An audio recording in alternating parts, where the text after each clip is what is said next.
Hello student, प्रिय विद्यार्थियों। राष्ट्रीय उपलब्धि सर्वेक्षण कक्षा 10 2021 विज्ञान, जिसका कि जो पेपर है, फाइनल एग्ज़ाम है, वो राष्ट्रीय स्तर पर नेशनल लेवल पर 12 नवंबर 12 को होने वाला है। उसके जो प्रैक्टिस पेपर हैं, जो कि हमको मध्य प्रदेश शासन द्वारा उपलब्ध कराए गए हैं, उसमें जो साइंस का पेपर है उसके जो अपन 1 से लेकर प्रश्न क्रमांक 1 से लेकर के 22 तक के जो केमिस्ट्री के क्वेश्चंस हैं, साइंस के क्वेश्चंस हैं, रसायन विज्ञान के क्वेश्चंस हैं, उनको आज अपन इस वीडियो के माध्यम से, इस क्लास के माध्यम से सॉल्व करने वाले हैं।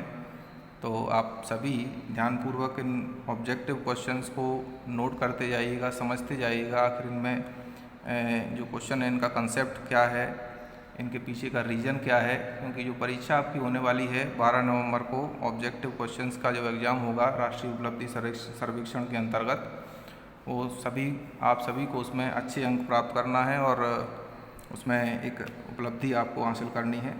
तो इसमें जो फर्स्ट क्वेश्चन है केमिस्ट्री का, ये जो क्वेश्चन है अपना 9th क्लास से रिलेटेड है। इसमें लिखा है, उस प्रक्रम का नाम बताइए जिसमें एक ठोस पदार्थ गर्म करने पर द्रव में परिवर्तित हो जाता है। मतलब solid converted into liquid on heating. गर्म करने पर ठोस पदार्थ जो है वो किस में कन्वर्ट हो जाता है? द्रव में कन्वर्ट हो जाता है। तो इस प्रोसेस को क्या कहते हैं, उसमें प्रक्रम को क्या कहते हैं, इसमें पूछा गया है।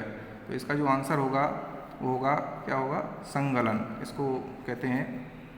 क्या एक्चुअली ये ठोस पदार्थ है, जब अपन इसको गर्म करेंगे तो होगा क्या कि इसकी मेल्टिंग होने लगेगी। क्या होगी? मेल्टिंग होगी।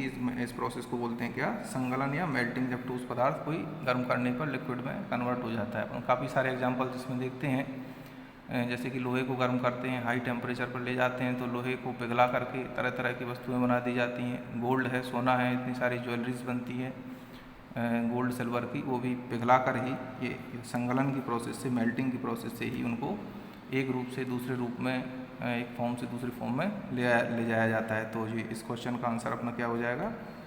थर्ड जो ऑप्शन है, संगलन या मेल्टिंग, इसका हो जाएगा। ठीक है। सेकंड जो क्वेश्चन है बहुत इम्पोर्टेंट क्वेश्चन है और ये क्लास 10th का जो चैप्टर नंबर 5 है वहाँ से रिलेटेड है। चैप्टर नंबर 5 जिसका नाम है पीरियोडिक क्लासिफिकेशन ऑफ एलिमेंट्स, वहाँ से लिया गया है ये क्वेश्चन। और ये एक तरीके से एक अपना क्या बना हुआ है, पीरियोडिक टेबल ही बनी हुई है। और इसमें पूछा गया है, कुछ एलिमेंट्स को यहाँ पे मेंशन किया गया है। जैसे कि फर्स्ट ग्रुप में, फर्स्ट ग्रुप होता है अपने पीरियोडिक टेबल में, ये सेकंड ग्रुप होता है। ठीक है, ये यहाँ से 13th शुरू हो जाता है और यहाँ पे आपका 18th ग्रुप ये है। तो फर्स्ट ग्रुप से यहाँ पे पोटेशियम को लिया गया है, सेकंड से मैग्नीशियम को लिया गया है और 13th से बोरॉन और एल्यूमिनियम को लिया है। थोड़ा सा इसको ध्यान से सुनिएगा। इसमें पूछा है कि उपरोक्त आवर्त सारणी में दिखाए गए तत्वों के धात्विक गुणधर्म, मेटेलिक प्रॉपर्टी पूछा है। इसमें धात्विक गुणधर्म का सही क्रम, जो ऑर्डर है किसका? मेटेलिक प्रॉपर्टी का। ऑर्डर ऑफ मेटेलिक प्रॉपर्टी इसमें पूछा है कि क्या इसमें से, मतलब मेटेलिक प्रॉपर्टी सबसे ज़्यादा किस में है और घटते क्रम में अपन घटते जाएं तो सबसे कम किस में है, वो ऑर्डर इसमें पूछा है। तो जब अपन पीरियोडिक टेबल को देखते हैं, पीरियोडिक टेबल के हिसाब से जब चलते हैं तो इसमें देखते हैं कि जो मेटल्स हैं, मोस्टली मेटल्स किधर हैं? इस साइड में है, इस साइड में, फर्स्ट ग्रुप में, सेकंड ग्रुप में। उसके बाद यहाँ पे ट्रांजिशंस मेटल्स आ जाते हैं, इनमें है मेटल्स। और उसके बाद जैसे जैसे अपन लेफ़्ट टू राइट जाते जाते हैं, मतलब इस साइड में जाते जाते हैं, तो जो मेटल्स होने का जो प्रॉपर्टी है वो क्या हो जाता है? डिक्रीज होता जाता है। क्योंकि इधर सारे के सारे क्या आते जाते हैं? नॉन मेटल्स आ जाते हैं। तो सबसे पहले जो मेटल होने का जो प्रॉपर्टी है वो किस में सबसे ज़्यादा होगा? उसमें आपका पोटेशियम में सबसे ज़्यादा होगा। क्योंकि पोटेशियम अपने ग्रुप में एक तो नीचे की साइड है, और नीचे की साइड होने से क्या होता है, इसका साइज़ कैसा होगा? बिगर साइज़ होगा ऊपर के एलिमेंट से।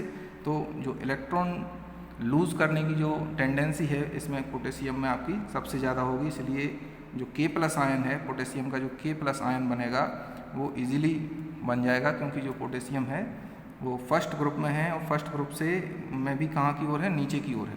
और नीचे की ओर होने के कारण ये इसका साइज़, बिग साइज होने के कारण इसका जो इलेक्ट्रॉन है वो इजीली लूज़ होगा और K+ आयन बहुत जल्दी बनेगा। तो मेटेलिक प्रॉपर्टी होने के लिए ये नेसेसिटी है, ये आवश्यक है कि कितनी जल्दी कोई पॉजिटिव आयन बना रहा है, कोई एलिमेंट पॉजिटिव आयन में कितनी जल्दी कन्वर्ट हो रहा है, कितनी जल्दी अर्थात इलेक्ट्रॉन लूज़ कर रहा है।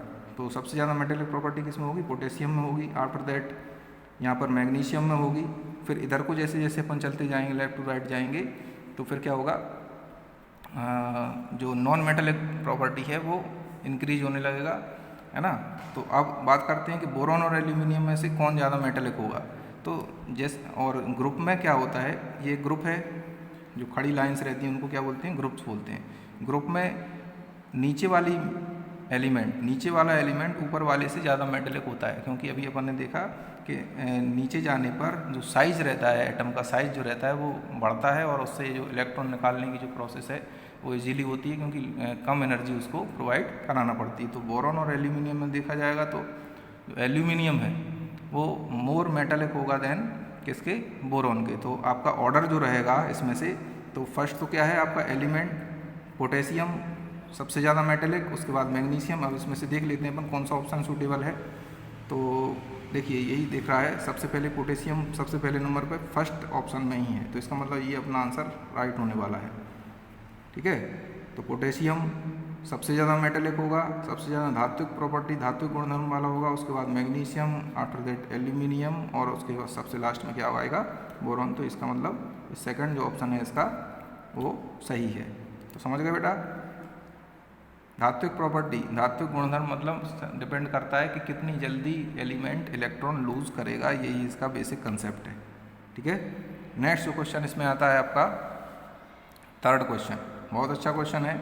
लिखा है सोडा अम्ल अग्निशामक में सोडियम हाइड्रोजन कार्बोनेट, क्या है? सोडियम हाइड्रोजन कार्बोनेट का उपयोग होता है क्योंकि यह एक अम्ल से संपर्क में आता है तो उत्पन्न करता है, क्योंकि यह एक अम्ल से संपर्क में आता है तो क्या उत्पन्न करता है ना, ये पूछा है इसमें। सोडियम हाइड्रोजन कार्बोनेट का जो बेसिक फार्मूला है आपका क्या होता है? NaHCO3, सोडियम हाइड्रोजन कार्बोनेट ये है। तो एक अपन एक इसमें रिएक्शन पढ़ते हैं, जब अपन चैप्टर नंबर 2 10th क्लास का एसिड बेस एंड सॉल्ट पढ़ते हैं, उसमें सोडियम हाइड्रोजन कार्बोनेट जो है उसको हीट जब किया जाता है तो ये क्या देता है? कार्बन डाइऑक्साइड गैस रिलीज़ करता है ना। और ये हम सब जानते हैं कि अग्निशामक के लिए या आग को बुझाने के लिए किसका यूज होता है? बेसिकली कार्बन डाइऑक्साइड गैस का यूज होता है। तो ये इसमें क्या आ जाएगा, तो कौन सी गैस उत्पन्न करता है? जब हम लोग एसिड के कॉन्टैक्ट में जब ये NaHCO3 आता है, सोडियम हाइड्रोजन कार्बोनेट आता है, तो कार्बन डाइऑक्साइड गैस इसमें से रिलीज होती है, जो कि कारण बनती है काय का? आग बुझाने का। ठीक है, फायर एक्सटिंग्विशर के रूप में इसका यूज़ किया जाता है। इसलिए सोडियम हाइड्रोजन कार्बोनेट का चूँकि ये सोडियम हाइड्रोजन कार्बोनेट क्या प्रोड्यूस करता है? कार्बन डाइऑक्साइड गैस या CO2 गैस ये प्रोड्यूस करता है। इस कारण से इसका यूज़ अग्निशमन में या फायर एक्सटिंग्विशर के रूप में होता है। नेक्स्ट जो क्वेश्चन है 4th नंबर का क्वेश्चन, अभिक्रिया एक आपको दी गई है, इसमें एक रिएक्शन दी गई है जिसमें लिखा है CuO + H2 = Cu + H2O।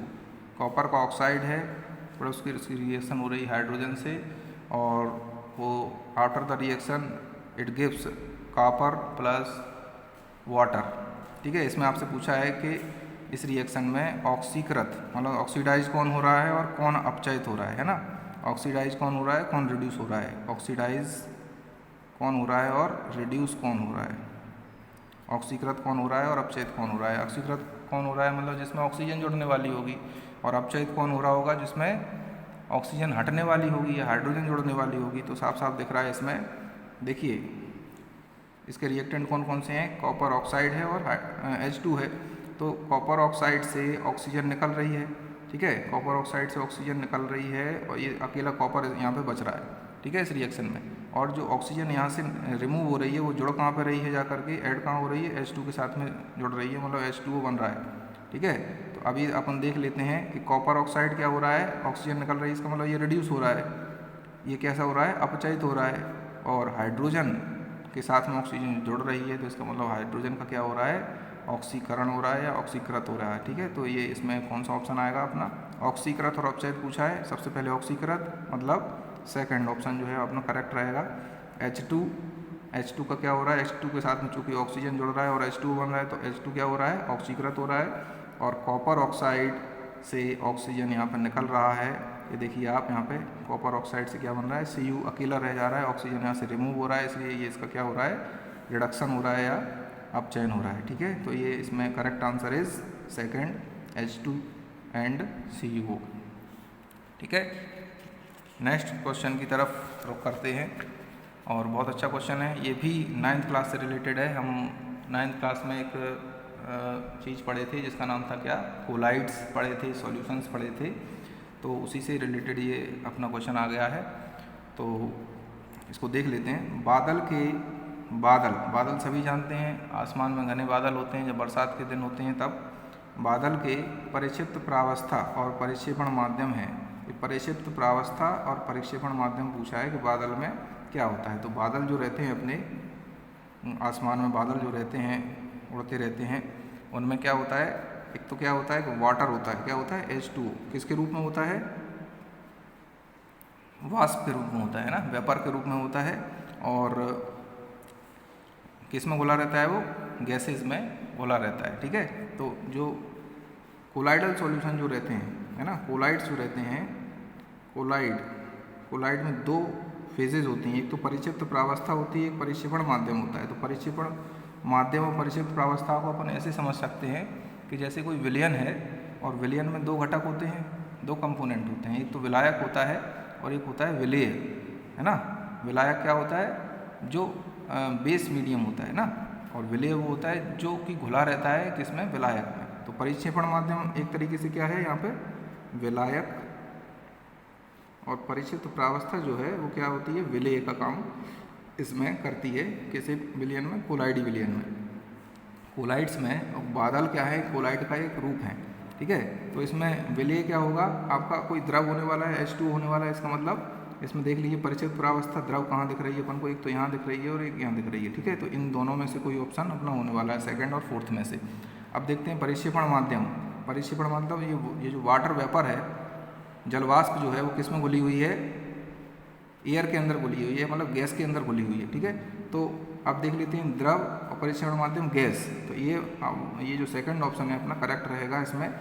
और फोर्थ वाले में द्रव, चूँकि द्रव इसमें परिक्षेपण माध्यम लिखा था तो ये अपना इनकरेक्ट रहेगा।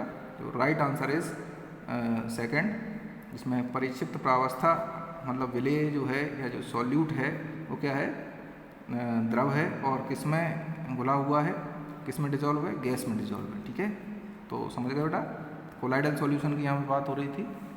नेक्स्ट जो क्वेश्चन है बहुत अच्छा क्वेश्चन है, ये भी 9th क्लास का है, जो कि अपन अभी पिछले साल ही लास्ट ईयर ही पढ़ के आए हैं। लिखा है पदार्थ के एक मोल में उतने ही अणु आयन होते हैं जितने परमाणु पदार्थ के एक मोल में, मतलब किसी भी पदार्थ का एक मोल, किसी भी पदार्थ का एक मोल, 1 मोल इज इक्वल टू होता है किसके, उसके एटॉमिक वेट के, या जो ग्राम एटॉमिक वेट है, ग्राम एटॉमिक वेट के इक्वल होता है ना, या अणुभार के बराबर होता है। 1 mole is equal to 1 mole is equal to 1 mole is equal to होता है अणुभार के। ठीक है, अणुभार देख लेते हैं। C13 C12 13 ग्राम नहीं होता है, तो कार्बन जो रहता है, कार्बन का एटॉमिक नंबर 6 और उसका जो एटॉमिक वेट रहता है वो क्या रहता है, 12 रहता है, तो है ना, कितना, 12 ग्राम। तो इसका मतलब जो कार्बन का एक मोल होगा किसके बराबर होगा, 12 ग्राम के बराबर होगा। तो जो इसमें कौन सा ऑप्शन ठीक रहेगा, C12 13 ग्राम, C12 12 ग्राम और C13 13 ग्राम। ठीक है, तो इसमें से कौन सा ठीक रहेगा, ऑप्शन नंबर 3 ठीक रहेगा, क्योंकि कार्बन 12 C12 का 12 ग्राम, तो 12 ग्राम में उतने ही परमाणु होंगे जितने कि 1 मोल में होते हैं, क्योंकि जो कार्बन का जो 1 मोल बनेगा वो 12 ग्राम के बराबर बनेगा। कार्बन का 1 मोल किसके इक्वल टू होगा, 12 ग्राम के, क्योंकि इसका एटॉमिक वेट कितना है, 12 ग्राम है ना, अणुभार कितना है, 12 ग्राम। समझ गए, इसका आंसर क्या हो जाएगा, C। अब देख लीजिए क्वेश्चन नंबर 7 पे आ जाते हैं। क्वेश्चन नंबर 7 में पूछा है आपसे x, y एवं z तत्वों की परमाणु संख्या यहाँ पे दी गई हैं, एटॉमिक नंबर दिए गए हैं, एटॉमिक नंबर दिए गए हैं, ठीक है। एटॉमिक नंबर दिए गए हैं, क्या 8 दिया है, 12 दिया है और क्या दिया है 17। तो सबसे पहले तो अपन ये इसमें डिसाइड कर लेते हैं कि 8, 12 और 17 ये हैं, क्या इनको आइडेंटिफाई कर लेते हैं। तो 8 हम सभी जानते हैं कि जो ऑक्सीजन रहता है उसका एटॉमिक नंबर है 8, ठीक है। उसके बाद 12 मैग्नीशियम का रहता है 12, और जो 17 है वो रहता है किसका, क्लोरीन का, ठीक है। अब इसमें ये पूछा है निम्नलिखित में से कौन से तत्व एक ही आवर्त के हैं, एक ही पीरियड के हैं, एक ही आवर्त के हैं। देखिए अपने जो पीरियडिक टेबल हमारी है उसमें देखा है कि कितने पीरियड्स हैं, कितने आवर्त हैं, 7 पीरियड्स हैं, 7 आवर्त हैं, जो कि ऐसे आपके जो क्षैतिज रेखाएं हैं, हॉरिजॉन्टल लाइंस हैं, उनको बोलते हैं। तो अपनी बुक में देख लेते हैं, मेरे पास बुक रखी है, देख लीजिए। ये जो हमारी पीरियडिक टेबल है इसमें देखिए यहाँ पे 1 2 3 4 5 6 7 क्या हैं, ये पीरियड्स हैं या आवर्त हैं।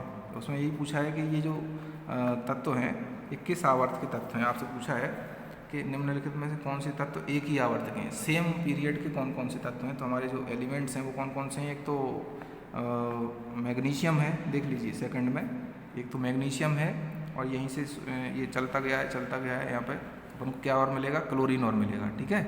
तो थर्ड पीरियड के एलिमेंट हैं ये थर्ड पीरियड है, थर्ड पीरियड के एलिमेंट एक तो मैग्नीशियम और इधर जा कर के क्या है आपका, ये इधर लास्ट में क्या है, क्लोरीन भी कहाँ पे है आपके थर्ड पीरियड में ही है, ठीक है। तो ये 2 एलिमेंट ऐसे हैं जो कि सेम पीरियड में हैं, ठीक है। बाकी का ऑक्सीजन आपका सेकंड पीरियड में है। ये दोनों कहाँ से आए हैं, थर्ड पीरियड, तृतीय आवर्त के तत्व हैं। यही पूछा था आपसे कि ये जो 2 सेम आवर्त के तत्व कौन कौन से हैं। तो एक्स, वाई और जेड, तो वाई और जेड, ये वाई है और ये जेड है, ठीक है। तो वाई और जेड इसका मतलब अपने कैसे हैं, इसका मतलब उत्तर क्या हो जाएगा, इसका थर्ड आंसर हो जाएगा कि वाई और जेड अर्थात मैग्नीशियम और क्लोरीन जो है वो सेम पीरियड के तत्व हैं, कौन से, थर्ड पीरियड के। नेक्स्ट क्वेश्चन पे आ जाते हैं। नेक्स्ट जो 8 क्वेश्चन है वो थोड़ा सा डाउटफुल क्वेश्चन है। इसमें मेरे ख्याल से यहाँ पे संकलन अभिक्रिया नहीं है, ऐसा होना चाहिए, और इसको और क्लियर करके मैं आप लोगों को क्लियर करूँगा, क्योंकि ये थोड़ा सा डाउटफुल क्वेश्चन है और इसको मेरे ख्याल से यहाँ पे नहीं होना चाहिए, तब इसका आंसर सही बन पाएगा। तो इसको अभी बाद में डिस्कस करेंगे। 9 नंबर पे आ जाते हैं अपन, ठीक है। क्वेश्चन नंबर 9 में पूछा है आवर्त सारणी के तीसरे आवर्त का तत्व M, थर्ड पीरियड का कोई एलिमेंट है M, ऑक्सीजन के साथ मिलकर M2O3 ऑक्साइड बनाता है। ऑक्सीजन के साथ मिलकर किस तरह का ऑक्साइड बनाता है, M2O3। तो उसमें पूछा है कि M क्या है, M इनमें से क्या है, सोडियम है क्या, कैल्शियम है क्या, एल्यूमिनियम है क्या, या सिलिकॉन है। देखिए सोडियम का जो ऑक्साइड बनेगा वो बनता है क्या, Na2O, कैल्शियम का बनता है क्या, CaO, क्योंकि ये सेकंड ग्रुप का एलिमेंट है, ये फर्स्ट ग्रुप का एलिमेंट है। उसके बाद सिलिकॉन का बनता है SiO2। आपको क्या चाहिए, M2O3 टाइप का। तो M2O3 टाइप का जो ऑक्साइड है वो बनाता है एल्यूमिनियम, जिसका बनता है Al2O3। इसका मतलब आंसर क्या हो जाएगा आपका, एल्यूमिनियम। तो एल्यूमिनियम है भी कहाँ पे, थर्ड पीरियड में है, और एल्यूमिनियम किस तरह का ऑक्साइड बनाता है आपका, Al2O3 अर्थात M2O3। इसका मतलब M इसमें क्या है, एल्यूमिनियम है। Third answer is right. समझ गए बेटा। नेक्स्ट क्वेश्चन पे अपन चलते हैं, पेज पलट देते हैं।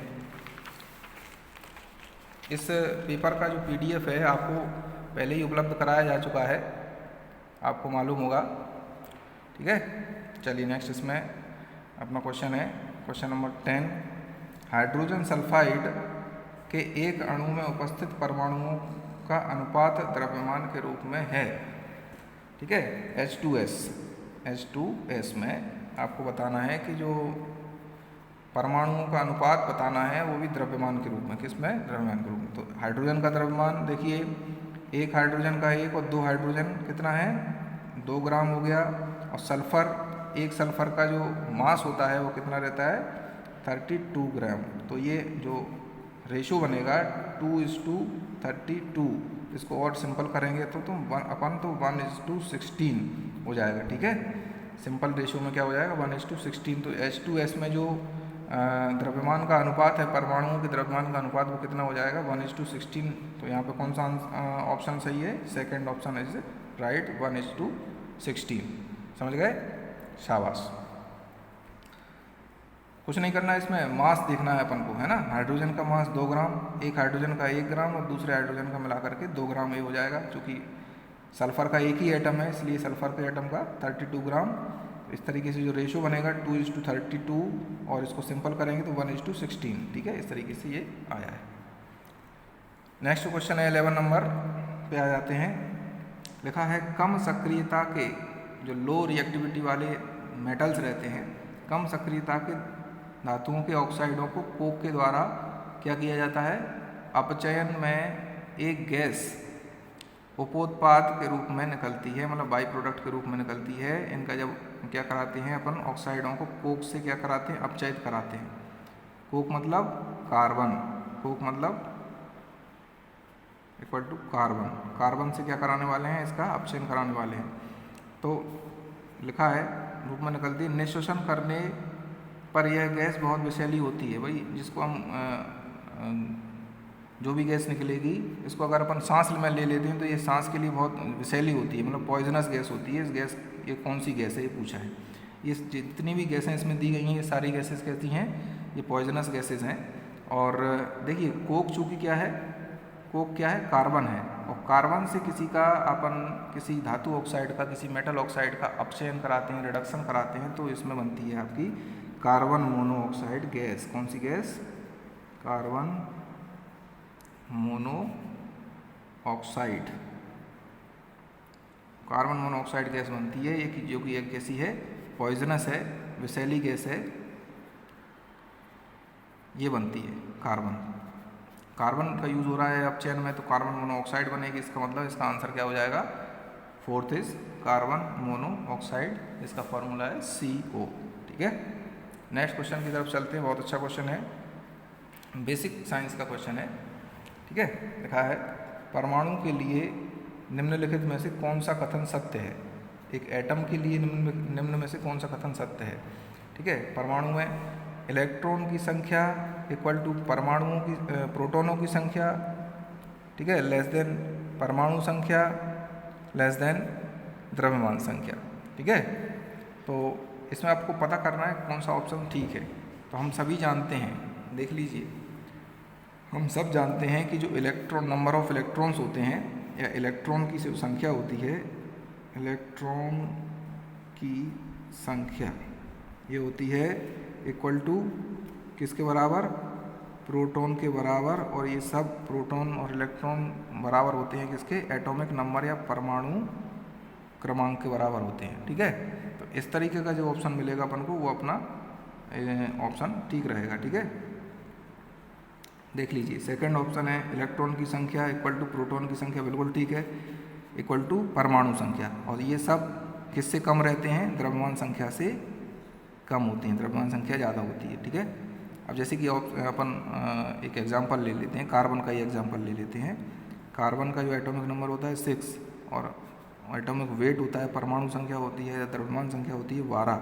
ठीक है, इसका मतलब क्या है, इस कार्बन में एटॉमिक नंबर कितना है, 6 है। इसका मतलब इलेक्ट्रॉन्स इसमें कितने हैं, 6 हैं, प्रोटॉन्स इसमें कितने हैं, 6 हैं। ठीक है, तो इलेक्ट्रॉन और प्रोटॉन इक्वल टू किसके हो गए, एटॉमिक नंबर के, परमाणु संख्या के बराबर हो गए और द्रव्यमान संख्या से कम रहे हैं। इसका मतलब ये सेकंड वाला जो ऑप्शन है इसमें वो राइट आंसर रहेगा इसका। ठीक है, बेसिक क्वेश्चन है। नेक्स्ट है 13 नंबर का क्वेश्चन। 13 नंबर का क्वेश्चन इसमें चेक कर लेते हैं क्या पूछ रहा है, अपन से सॉल्व करेंगे। निम्नलिखित में से कौन सी विस्थापन अभिक्रिया है, निम्नलिखित में से कौन सी विस्थापन अभिक्रिया है। तो विस्थापन अभिक्रिया देखिए भाई, अपन पढ़े हुए हैं 3rd chapter metal and non metal वाले में कि जो विस्थापन अभिक्रिया है, जो डिस्प्लेसमेंट रिएक्शन है, वो डिपेंड करती है मेटल की रिएक्टिविटी पर। जो मेटल मोर रिएक्टिव रहती है वो लेस रिएक्टिव मेटल्स को क्या कर देती है, डिस्प्लेस कर देती है। अब इसमें से अपन को देखना है कि कौन सा ऑप्शन सही है। देखिए मरकरी की रिएक्शन हो रही है कॉपर सल्फेट से, तो ये देखिए यहाँ पर जो कॉपर है, कॉपर मरकरी से ज़्यादा रिएक्टिव है, तो ये तो नहीं हटेगा यहाँ से, ठीक है, ये नहीं हटने वाला है, तो इसका मतलब ये रिएक्शन नहीं होने वाली है। Au मतलब गोल्ड और AgNO3 की रिएक्शन होने वाली है, तो गोल्ड जो है लेस रिएक्टिव होता है, गोल्ड लेस रिएक्टिव है और Ag is more reactive than gold, ठीक है। जो सिल्वर है वो ज़्यादा रिएक्टिव है किससे, गोल्ड की अपेक्षा, तो ये भी रिएक्शन कंप्लीट नहीं होने वाली है, क्योंकि ये Au में इतनी ताकत नहीं है, इतनी क्रियाशीलता नहीं है कि Ag को यहाँ से, सिल्वर को यहाँ से डिस्प्लेस कर पाए। अब आता है नंबर जिंक प्लस FeSO4।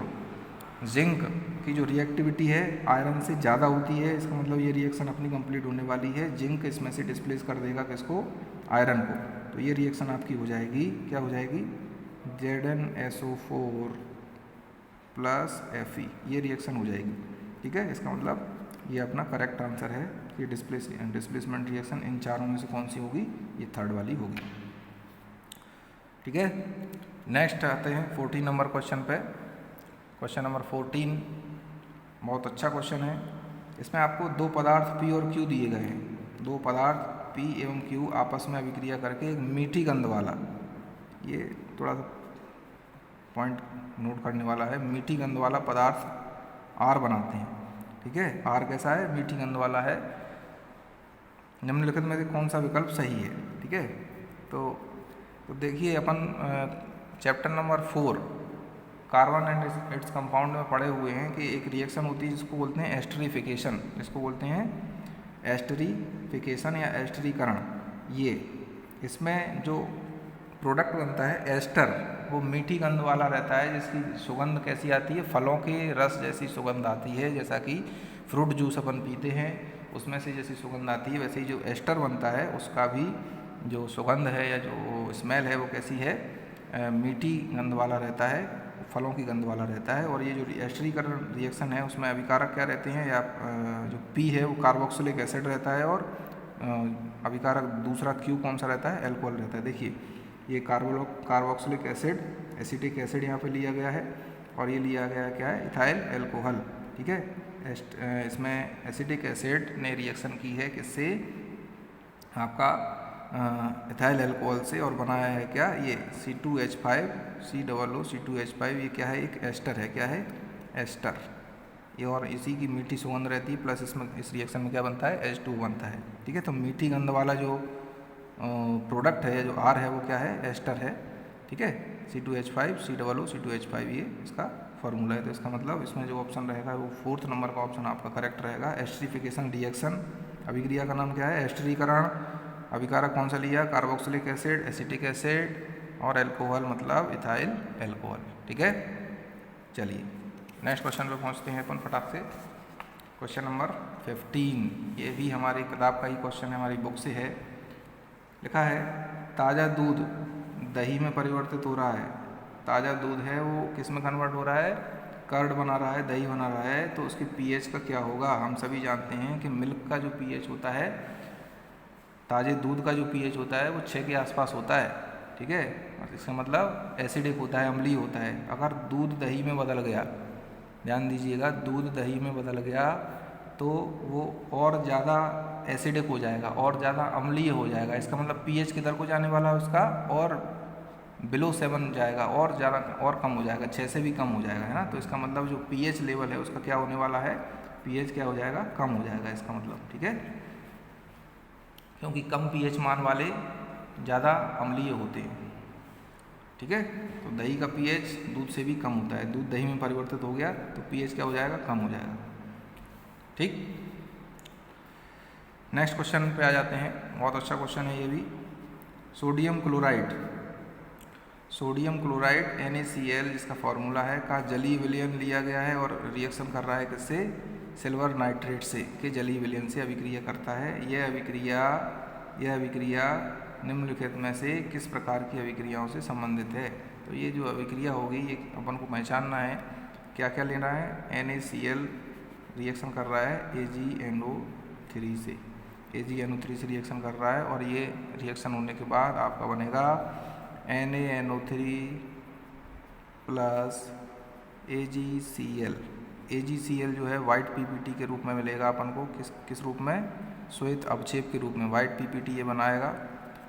तो PPT बन रहा है, इसका मतलब ये एक तो ये कौन सी रिएक्शन है, अवक्षेपण अभिक्रिया है, प्रेसिपिटेशन रिएक्शन है, ठीक है। इसमें कहीं है, जी हाँ बिल्कुल है, थर्ड वाला ऑप्शन जो है वो अवक्षेपण अभिक्रिया है। दूसरा, इसमें आयन एक्सचेंज भी हो रहा है, देखिए आप, आयन एक्सचेंज हो रहा है, मतलब सोडियम किसके साथ में जुड़ रहा है, जाकर के नाइट्रेट के साथ में जुड़ रहा है और AgCl के साथ में जुड़ रहा है, इसमें आयन एक्सचेंज भी हो रहा है। तो आयन एक्सचेंज वाली रिएक्शन हम सभी पढ़े हुए हैं कि जिस रिएक्शन में आयन्स एक्सचेंज हो जाते हैं उसको अपन बोलते हैं डबल डिस्प्लेसमेंट रिएक्शन या द्विविस्थापन अभिक्रिया। इसका मतलब इसमें द्विविस्थापन अभिक्रिया और अवक्षेपण अभिक्रिया दोनों होंगे, तो 1 और 3 जो ऑप्शन जिसमें होंगे वही अपना आंसर होगा। तो फर्स्ट वाला ही दिख रहा है, फर्स्ट और थर्ड, तो इसका मतलब इसका जो आंसर होगा 16 का फर्स्ट होगा, फर्स्ट एंड थर्ड, ठीक है, ओके, समझ गए। ये डबल डिस्प्लेसमेंट रिएक्शन है, द्विविस्थापन अभिक्रिया है। नेक्स्ट आ जाते हैं, बहुत ही ईजी क्वेश्चन है, नेक्स्ट 17।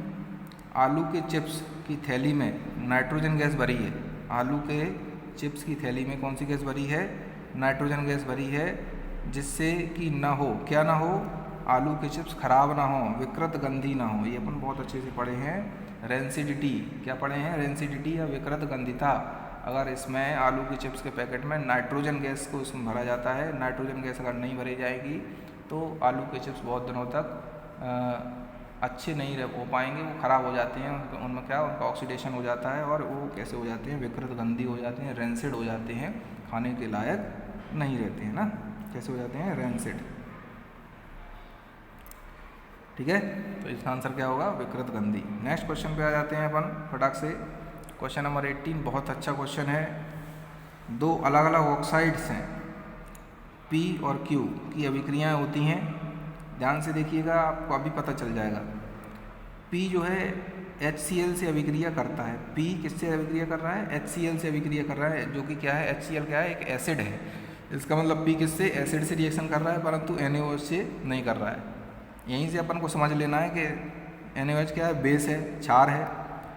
कोई P है जो एसिड से रिएक्शन कर रहा है लेकिन बेस से नहीं कर रहा है, इसका मतलब ये जो P है वो क्या होना चाहिए, क्षार होना चाहिए। क्षार होगा तभी तो एसिड से रिएक्शन करेगा, क्षार से कभी नहीं करेगा, ठीक है। और Q HCl और NaOH दोनों से रिएक्शन कर रहा है, Q जो है वो HCl से भी कर लेता है और NaOH से भी कर लेता है, ठीक है। मतलब कैसा है, ये जो क्षार और अम्ल दोनों से रिएक्शन कर लेते हैं वो कैसे होते हैं, आपके उभयधर्मी जिनको कहते हैं वो होते हैं, एम्फोटेरिक कहते हैं। तो पहले देख लेते हैं कि P में P क्या होना चाहिए, क्षार होना चाहिए। P क्षार कहाँ लिखा है, P उदासीन, P उभयधर्मी, P अम्लीय और P क्षारक।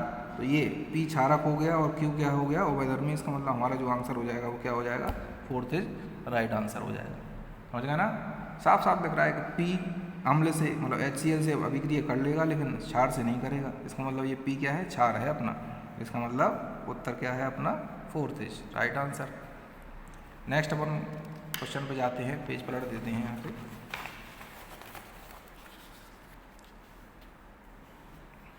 नाइनटीन नंबर का क्वेश्चन, बहुत अच्छा क्वेश्चन है ये भी, सारे के सारे बहुत अच्छे क्वेश्चन है। प्रैक्टिस पेपर में अगर आप बहुत अच्छे से कर ले तो आपको बोर्ड एग्जाम में भी ये काम में आने वाले हैं सारे के सारे क्वेश्चंस।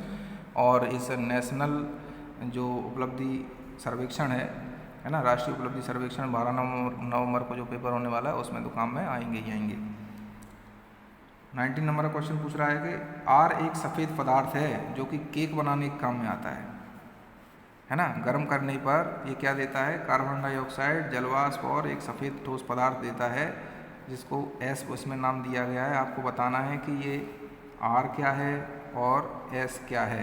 देखो केक बनाने के काम में आता है तो आपको यहाँ से ये हिंट है आपके लिए कि केक बनाने के काम में आता है। मतलब ये क्या है, R आपका सोडियम हाइड्रोजन कार्बोनेट है। क्या है, सोडियम हाइड्रोजन कार्बोनेट, इसको कहते हैं खाने का सोडा या बेकिंग सोडा, खाने का सोडा है। इसको ये क्या करते हैं, गर्म करने पर, गर्म कर देंगे इसको तो एक रिएक्शन होती है जिसमें बनते हैं, क्या बनते हैं, एक तो बनेगा Na2CO3 sodium carbonate plus H2O बनेगा प्लस कार्बन डाइऑक्साइड बनेगा। ठीक है, तो ये वही कह रहा है कि कार्बन डाइऑक्साइड बनता है, जल वाष्प बनता है, ये जल बना है, और एक सफ़ेद पदार्थ बनता है S। वो सफ़ेद पदार्थ S क्या हो जाएगा, ये।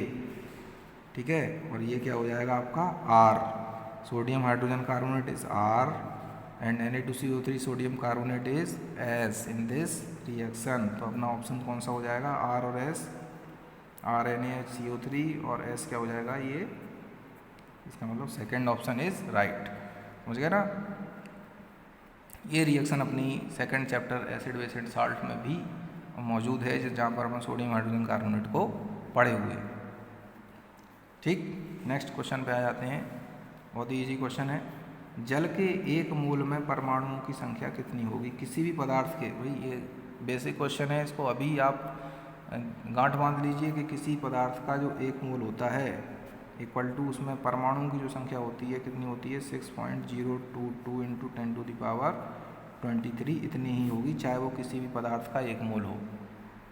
ठीक है, यहाँ पे किसका एक मोल है, वाटर का एक मोल है, तो इसका मतलब answer is first is right. किसी भी पदार्थ के एक मोल में आपसे बोल दिया कि जाए कि भाई जल का एक मोल दिया, आपसे बोल दिया जाए कि शुगर का एक मोल है, शुगर का एक मोल में कितने एटम्स होंगे, तो इतने ही एटम्स होंगे। आपसे बोल दिया जाए कार्बन डाइऑक्साइड का एक मोल में कितने एटम्स होंगे, तो इतने ही एटम्स होंगे। किसी भी पदार्थ के एक मोल में कितने एटम्स होते हैं, इतने एटम्स होते हैं। ठीक, 6.022 इंटू 10⁻23, और इसी को कहते हैं एवोगैड्रो नंबर या एवोगैड्रो संख्या। एवोगैड्रो संख्या भी कहते हैं इसको, एवोगैड्रो नंबर भी कहते हैं। एक मोल में परमाणुओं की संख्या कितनी, 6.022 इंटू 10⁻23। नेक्स्ट जो क्वेश्चन है, नेक्स्ट 21 नंबर क्वेश्चन, बहुत अच्छा क्वेश्चन है। इस पर अत्यंत विषैली गैस ओजोन को आवश्यक क्यों माना जाता है। एक बहुत ही जहरीली गैस है ओजोन, और हम सभी जानते हैं हमारे एटमॉस्फेयर में ऊपर स्ट्रेटोस्फेयर में एक ओजोन की परत पाई जाती है जो कि हमारी रक्षा करती है सूर्य की परावैंगनी किरणों से। ओजोन गैस हालांकि जहरीली होती है, लेकिन ये हमारी सुरक्षा किससे करती है, सूर्य के जो हानिकारक विकिरण आ रहे हैं, परावैंगनी विकिरण, ये उनसे हमारी रक्षा करती है। इसलिए ओजोन को क्या माना गया है, आवश्यक माना गया है। ठीक है, तो इसका आंसर इज राइट क्या हो जाएगा, ऑप्शन 1 इज राइट आंसर। समझ गए, समझ लिया। नेक्स्ट आप आगे बढ़ते हैं इसको कोई क्वेश्चन आपको नोट करना है तो आप वीडियो को पॉज करके आप नोट कर सकते हैं। हालांकि मैंने इसका PDF आप सभी को व्हाट्सएप ग्रुप में सेंड किया हुआ है। रहमान ने, कोई व्यक्ति है रहमान ने 2 परखनलियाँ 2 टेस्ट ट्यूब में ताज़ा तैयार किए हुए चूने का पानी लिया है, का और खा में। 2 टेस्ट ट्यूब ली हैं उसने, उसमें चूने का पानी भर दिया है, और एक काम है स्ट्रॉ के माध्यम से, जो एक पाइप आता है जूस वूस पीने वाला, उससे क्या किया गया, एक में मुंह से फूंक मारी है और दूसरे में कुछ नहीं किया है। आपसे पूछा गया है इसमें कि का जो टेस्ट ट्यूब होगी, टेस्ट ट्यूब का और टेस्ट ट्यूब खा, इसमें क्या किया गया है, इसमें जो स्ट्रॉ रहती है उससे क्या मारी है, फूंक मारी है ना। दोनों में ही क्या है, चूने का पानी है, चूने का पानी है दोनों में ही। ठीक है, इसमें भी है और इसमें भी है। तो इसका जो कलर है, फूंक मारने से इसका कलर कैसा हो गया है, मिल्की, दूधिया। तो ऐसा क्यों हो गया है पूछा है उसने।